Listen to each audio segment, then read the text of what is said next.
प्रस्तुत है महात्मा गांधी की आत्मकथा सत्य के प्रयोग भाग 2 अध्याय 28 जिसका शीर्षक है पूना में। सर फिरोज शाह मेहता ने मेरा मार्ग सरल कर दिया। बंबई से मैं पूना गया। मुझे मालूम था कि पूना में 2 दल थे।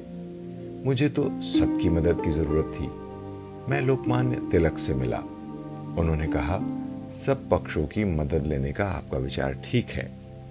आपके मामले में कोई मतभेद नहीं हो सकता, लेकिन आपके लिए तटस्थ सभापति चाहिए। आपको प्रोफेसर भांडारकर से मिलना चाहिए। वे आजकल किसी आंदोलन में सम्मिलित नहीं होते, पर संभव है कि इस काम के लिए आगे आ जाएं। उनसे मिलने के बाद मुझे परिणाम सूचित कीजिएगा। मैं आपकी पूरी मदद करना चाहता हूं। आप प्रोफेसर गोखले से तो मिलेंगे ही। मेरे पास आप जब आना चाहें निसंकोच आइए। लोकमान्य का यह मेरा प्रथम दर्शन था। मैं उनकी लोकप्रियता का कारण तुरंत समझ गया। यहां से मैं गोखले के पास गया। वे फर्ग्यूसन कॉलेज में थे। मुझसे बड़े प्रेम से मिले और मुझे अपना बना लिया। उनसे भी मेरा यह पहला ही परिचय था, पर ऐसा जान पड़ा मानो हम पहले मिल चुके हों। सर फिरोज शाह मुझे हिमालय जैसे, लोकमान्य समुद्र जैसे और गोखले गंगा जैसे लगे। गंगा जिसमें मैं नहा सकता था। हिमालय पर चढ़ा नहीं जा सकता था। समुद्र में डूबने का खतरा था। गंगा की गोद में तो खेला जा सकता था। उसमें डोंगियां लेकर सैर की जा सकती थी।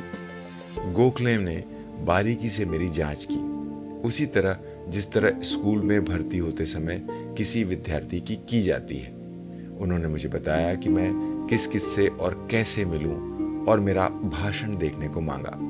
मुझे कॉलेज की व्यवस्था दिखाई। जब जरूरत हो तब मिलने को कहा। डॉक्टर भांडारकर के जवाब की खबर देने को कहा और मुझे विदा किया। राजनीति के क्षेत्र में जो स्थान गोखले ने जीते जी मेरे हृदय में प्राप्त किया और स्वर्गवास के बाद आज भी जो स्थान उन्हें प्राप्त है, वह और कोई नहीं पा सका। रामकृष्ण भांडारकर ने मेरा वैसा ही स्वागत किया जैसा कोई बाप बेटे का करता है। उनके यहाँ गया तब दोपहरी का समय था। ऐसे समय में भी मैं अपना काम कर रहा था। यह चीज इस उद्यम शास्त्री को प्यारी लगी और तटस्थ सभापति के लिए मेरे आग्रह की बात सुनकर दैट्स इट यानी ये ठीक है कि उद्गार उनके मुंह से सहज ही निकल पड़े। बातचीत के अंत में वे बोले, तुम किसी से भी पूछोगे तो वो बतलाएगा कि आजकल मैं किसी राजनीतिक काम में हिस्सा नहीं लेता हूं, पर तुम्हें मैं खाली हाथ नहीं लौटा सकता।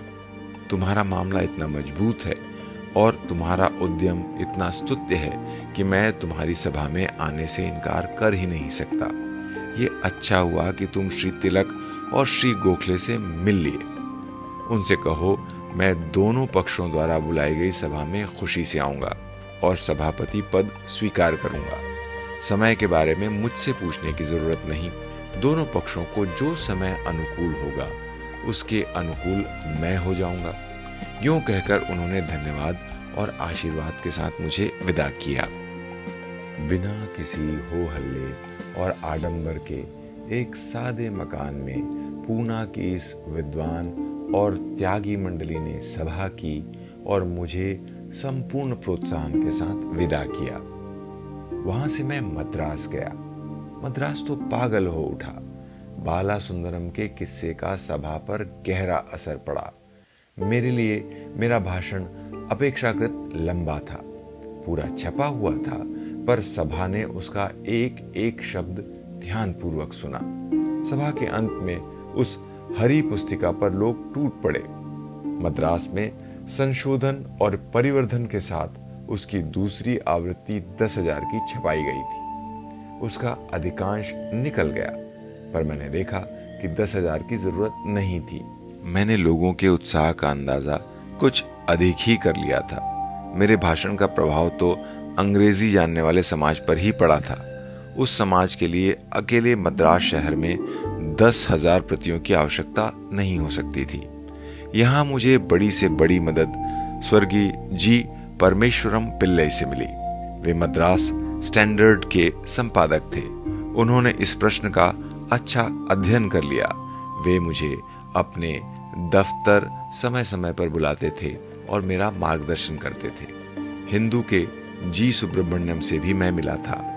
उन्होंने और डॉक्टर सुब्रमण्यम ने भी पूरी सहानुभूति दिखाई थी, पर जी परमेश्वरम पिल्ले ने तो मुझे अपने समाचार पत्र का इस काम के लिए मनचाहा उपयोग करने दिया और मैंने निसंकोच उसका उपयोग किया भी।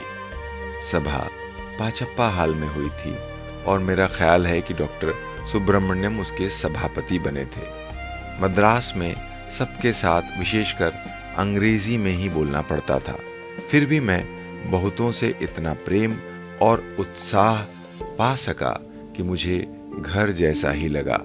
प्रेम किन बंधनों को नहीं तोड़ सकता।